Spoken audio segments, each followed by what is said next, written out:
পাকিস্তান জিন্দাবাদ ধ্বনি দি আৰক্ষীৰ জালত পৰা মাজুলীৰ মহকিনা গাঁৱৰ ৰূপম শইকীয়া ওৰফে পিংকিক ন্যায় জিম্মালৈ প্ৰেৰণ।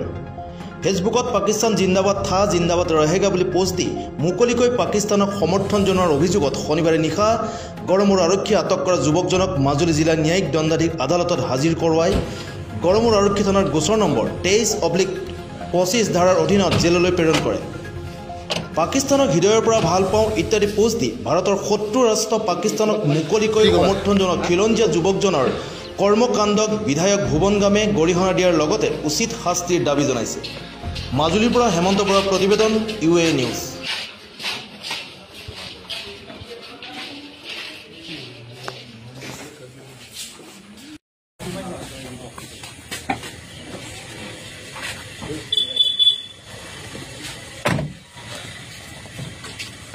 কি কাৰণ দিছিলে পোষ্ট? আপুনি পোষ্ট কিয় দিছিলে?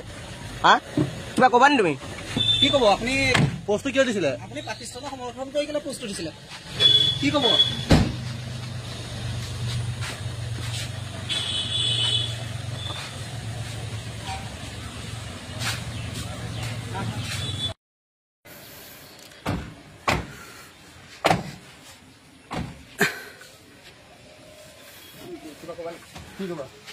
কি ক'ব?